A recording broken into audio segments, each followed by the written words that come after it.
I was saying is that we'll be discussing a short topic today, and it will be more focused about anybody who's taking up any task, or who wants to manage his life proactively, or any of the things in his life more efficiently and effectively.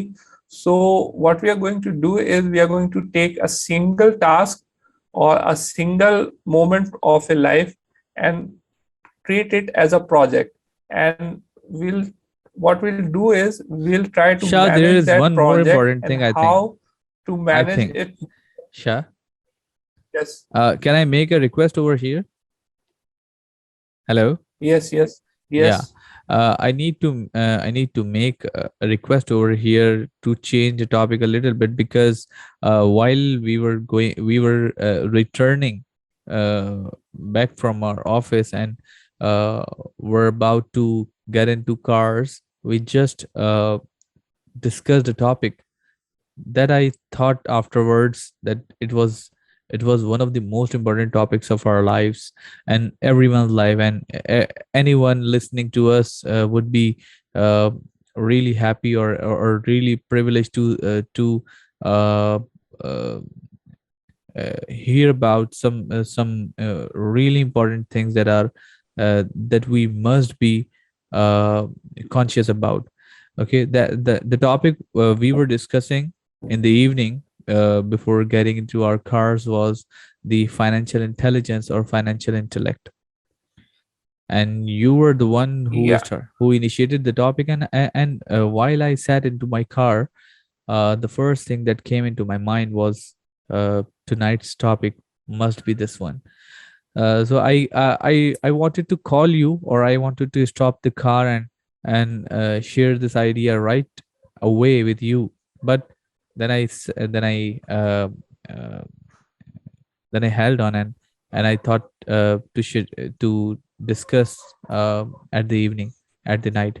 So if you are okay with it, I think you must be willing to Yes, I have no share. issues. Or Yeah, we'll basically shift the project management part to another episode. So for sure. financial management or financial literacy it is today. Okay, let me ask you a question to initiate the conversation. Uh, do you think majority of us is financially intellectual or financially intelligent, or do you see even majority of us even know the term like financial intelligence or financial intellect at all? I Uh, think I don't think basically a pupil of basically I would be talking about the that I have known in my life up till now, and I would say that 80% or 70% of the people that I have met are not financially literate. When I talk about being financially literate, is they don't invest in bonds, they don't know about bonds, they don't know about mutual funds, they don't know about stock. The common perception, I must add, that when it comes to stock investing, everybody says that it's a gamble, and obviously since it's a gamble, it's haram. So it's not like that. And when we talk about, we don't know basically how to Acha, I want to interrupt appreciate you over our here. money. Rather, we I yes, beg your please. pardon, but I want to interrupt you over here, because before going Yes, to yes. going to about who is financially literate, or how what percentage of the people are actually financially literate. But uh, before that, I think we need to uh, clarify what we think about the financial literacy, what financial literacy is, or financial intelligence is. Uh I need to ask you over here that, uh do you think with financial literacy, it is all about the bonds, the shares, or the investments, uh, isn't it not about savings? Isn't it not about uh, making That's making yeah, I want you to take the topic from very basics, very basics, that what common sense says about financial literacy. What a person who is earning around 10,000 rupees Pakistani, that's not too much. uh, this conversation must be useful for him, and for a person who is earning more than uh, a million or 5 lakhs. This conversation must be uh, useful for that person as well. So I want you to start with basics. so when I talk about basically what we were discussing and the crux of what I believe when I talk about financial intelligence, or when I say financial literacy, there are many other things. But a person, any person who's making a living should know or should have enough knowledge or should gain enough knowledge to make the money or his earning appreciate in a positive way. So if you're saving, you must be saving, if you're not investing and only you're saving your money, it is still is depreciating.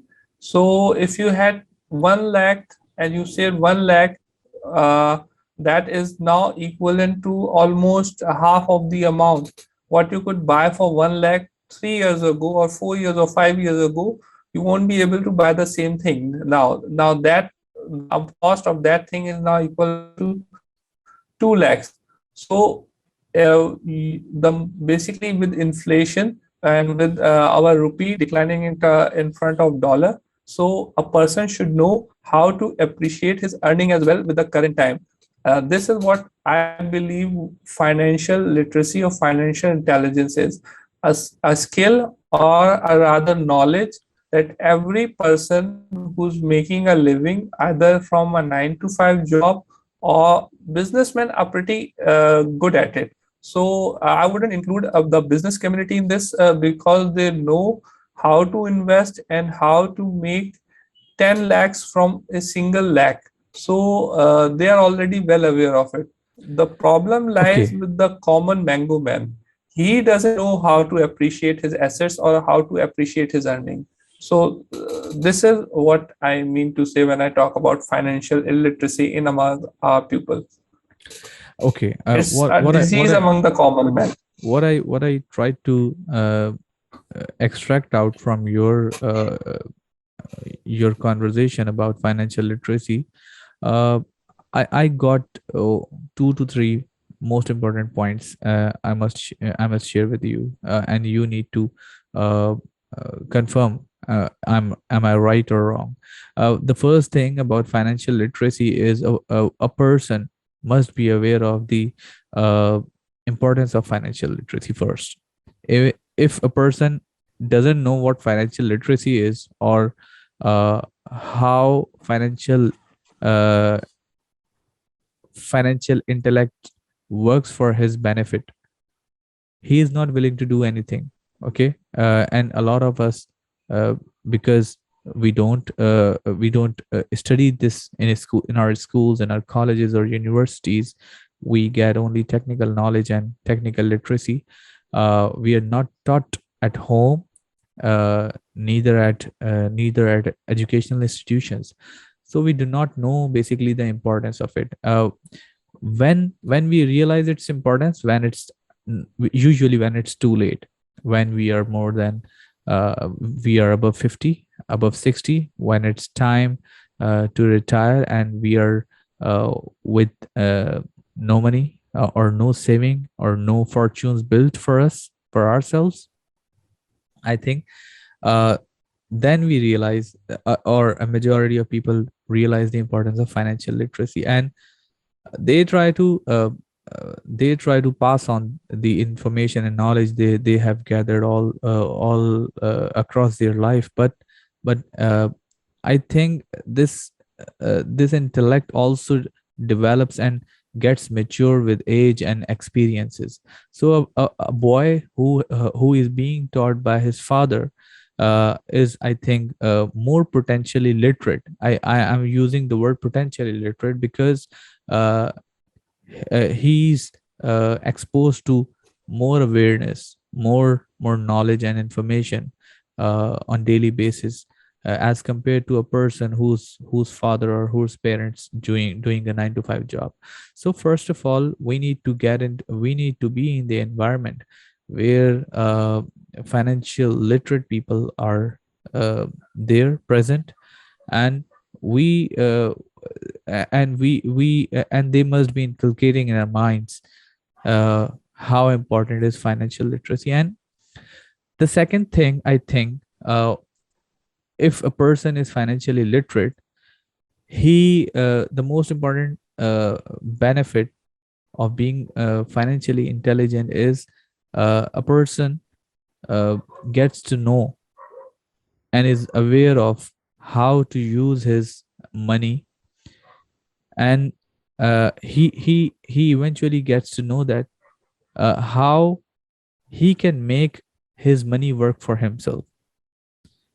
Because majority, I must say 98% of the people who are not rich or who are not wealthy works for money. You must have heard it before as well. The famous millionaire or billionaire, he's Robert uh, Kiyosaki, who has written the book Rich Dad Poor Dad. He is a, I think, brand ambassador of financial literacy, and or he is the most renowned advocate of this term, financial literacy or financial intelligence or intellect. So he presents in his book his own life story in a very interesting way, that he used to uh, he got brought up in a house where his original father was to whom he used to call poor dad, was his original father, biological father. And he was a PhD professor at a university or college, and he was one of the most respected people in the society, in the surrounding. But uh, at a after spending so many years in his profession and working day and night and working really hard, uh, he ultimately was not a rich guy. He was not financially well, basically. And he used to call another guy who was the father of his friend, who was also a wealthy guy. He used to call him the rich dad. He was not his biological dad, but he called him his rich dad because he gained all the financial knowledge or financial literacy or financial intelligence from his rich dad. So he portrayed complete life story of him in his book Rich Dad Poor Dad in a real interesting way. So the purpose, okay, then we come to the second point, is how to use our money, that uh, that eventually the money gets starts to work for us. Okay. Like, I'm working 9 to 5 for making some bucks, making to have a salary at the end of the month. But when it comes, I spend more than 70% of it during the first 15 days, I think. And we are not because financially aware. So I think 100% of the salary eventually gets spent uh, by the end of the month. So I have seen a lot of people, a lot of different people. One kind is that uh, one kind of people are who are earning really less. I must say they're earning some thousands of rupees in a month, but they're utilizing their money for their betterment. How they're utilizing their money for their betterment? They have a sense of saving, and they have a sense that uh, how important is saving for them. And not only saving, financial intelligence or intellect tells us about how to use that saving and invest and gain the profit from that investment, and then reinvest that profit into that investment. There is a very lucrative concept. There is a very interesting concept of compound effect. I think you must have heard about it. Compound effect is a real miracle or wonder, I must say. I think Einstein, I think so. I have read about it as well somewhere, that Einstein was a person who said that compound effect or compound interest is the eighth wonder of the world. He was such an advocate of the compound effect, and there are a lot of books that have been written on the topic of compound effect, that we start something at a very little and minute stage, but uh, as we know that consistency matters the most. And if we uh, the basic idea is a person who is saving 5 rupees every day and a person who earns a lot but he doesn't save even a penny. The first person is much more financially literate than the second one, regardless of the amount of money he is earning. It only matters how he saves a fraction of that earning, and how he used that saving for his investment, and how he uses the gains for him from his investment to reinvest further. So I think this is the basic idea we need to be aware about regarding financial intelligence. What you say? Yes, I somewhat agree. Yes, we should be able to. That again requires a lot of planning. You should budget your activities. So if you're earning X amount, you should be able to save Y amount. And in saving those Y amount, you should also have a plan to invest that Y amount. So it doesn't get spent on a rainy day or any day or any special occasion that you feel like spending. So yes, it's very important that saving is the first step, I think, of your journey towards financial literacy or financial intelligence, or being much more financially, I Intelligent. think, literate. And after saving is it comes investment. So one more thing I would like to add is a person who's earning from a job or from a 9 to 5, his basic idea or his basic motive should be that whatever he's earning on this day, after even 10 years has passed or 15 years has passed, or after inflation, the amount that he has should not be depreciated. So yes, this requires a lot of planning, that you should be able to save a certain amount from your earning, and you invest that amount, and that will eventually lead to the compound effect that you're talking about. So as easy as it sounds, it's not that simple. You should have a proper plan, like you said, that we spend 70% on the 55 first 15 days, and in the next 15 days we only have to live with the 30%. So why not live 30% on the first 15 days, and on the second 15 days live with the other 30%? So at the end of the day, with contingency, you'll be able to at least save 30%. So 10% contingency, that was I talking about. So with that 30%, on a 3 month, on a quarterly basis, you will be able to have a 1 month salary saved for yourself, which you can spend sorry, which you can invest and then move forward. So you have an investment. If anybody this if you have no idea where to invest, there are national savings accounts where you can invest, and they will compound your money for a certain period, in a certain period of time. So if you have no idea where to invest, mutual investment or funds is the best option. So yes, it starts with very simple: save from your earning, invest. So you have money saving on the side as well. And after that, what happens is it compounds into something bigger. It doesn't happen overnight, but it basically does compound into Yeah, something bigger in the coming months or definitely. years. It doesn't get mature overnight, and it doesn't give you any returns overnight. That is the But more that is requires a lot of planning. requires a lot of planning. That is the first step, but the most important thing, I think, the people uh, do not get into saving and investing kind of things, is because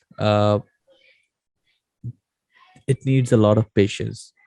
Because anything in the world that is worth doing and that is so much rewarding, uh, the principles of success are same everywhere, I think. Warren Buffett, he's one of the most he's one of the biggest investors in the world right now. He doesn't do any kind of business uh, like Jeff Bezos, Elon Musk. These are the business entrepreneurs and multi-billionaires, or to be trillionaires of the new world. But uh, uh, but not like them. Warren Buffett doesn't do any kind of business. He is a billionaire, and he always remains on the in the top 5 richest guys in the world, just because he knows the art of investing. Uh, Once someone asked Warren Buffett that, uh, you your investing methodology is quite simple.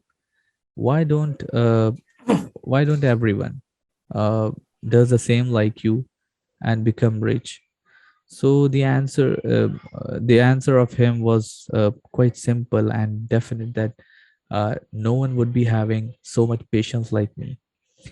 Investing requires a lot of patience, a lot of determination, a lot of vision. Uh, he It is said that Warren Buffett reads around 500 pages every day. I think that is the biggest example of patience and perseverance. So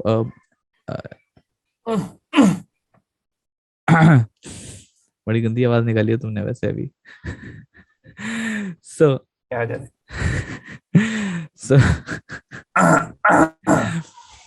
okay, so Warren Buffett, I think, is one of the most interesting examples if we talk about investing. And he is also a student of, I think, Benjamin Graham, I think. And he used Ah, he had written a book like, as Intelligent Investor. This is the most recommended book by Warren Buffett, who is right now the richest one of the richest guys, and the without any doubt, one of the biggest investor in the world right now. So he recommends this book, The Intelligent Investor. Whoever uh, is interested in investing, or interested in utilizing his or her money right in a right way, and would like to uh, make use of his belongings or possessions in a right way, so that it can benefit him or her in a long term afterwards. I think he or she must be uh, willing to uh, read about Warren Buffett, I would suggest this guy. uh, Read about him, read about the methodologies he is using. uh, he has shares in every biggest organizations in the world, Apple, be it Apple, Coca-Cola, or any organization. So Can you learn. repeat the name? It's Graham, Benjamin Graham. Benjamin Graham, I think he was the inspiration of Warren Buffett. Have you searched it? No, Okay. but I'll memorize the name. I'll Okay. Uh, Google it okay, afterwards. you must memorize the name of his book. The author will be written, the author name will be written on it. The I, book name is Intelligent Investor. intelligent investor. Acha, one more thing I would like to add. I had been itching to say this since you said that he reads 500 pages per day. Uh, I have in an interview heard about this or heard him say that okay, he reads a lot of pages or books, but he also said that he reads only books or projects or I'm sorry reports, financial reports that are related to his field. So he reads a lot, but he reads basically financial reports and reports which from where he can learn where to invest and where not to invest. So tip I think for people is to read books that help you be your best in your craft. A motivational book is good, but I think it only increases your dopamine level. But a book that helps you learn a new skill or a new craft is much more better. So whatever you're in, you should try to improve your skill or your craft by reading those books that are related to what you're doing, Of not course, something that will just improve your dopamine level for the next 30 40 minutes. of course, I of course, of course. It's 12 o'clock now. I think yes, it's 12 o'clock. So we'll wrap it up today. We had a very wonderful session, and we started off with discussing project management. Hopefully, in one of the episodes, we'll be able to do that as well. But Inshallah. today we discussed about a very basic technique of making yourself financially at least secure in the near future and be more financially intelligent is to plan your budget, save from what you're earning, and not only save that amount, invest it. If you have no idea where to invest it, there are lots and lot of YouTube channels which will help you learn how investment is done. If you still aren't sure about it, you can go and invest in mutual funds. So there are lots and opportunities out there, but it starts with us saving little bit of chunks of money from our earning and investing it afterwards to get the compound effect that we're talking about. Yeah. So this was a great, I think, discussion. Over to you for the closing remarks, sir. Yeah, there are a lot of things that are coming into my mind right now, because it is not a short topic, it is not a very concise topic, and uh, we need days and days to cover each and every aspect of it. So but because we are short of time, uh, as you said, so I think we can have a detailed another session as well on this topic as well, where we can come more planned. We can come maybe with some financial expert to take his or her uh, views about this, and Definitely. some really interesting and useful tips and tricks, obviously. So I think this was a great session with you, Shah, as usual. uh, Thank you, sir. and I Likewise. and I hope it helps others as well. So Hopefully, so hopefully. I think we should wrap it up now and sign off. Sure. It was wonderful, sir. Thank you. Thank you for You're your welcome. time and Allah Hafiz. Allah Hafiz.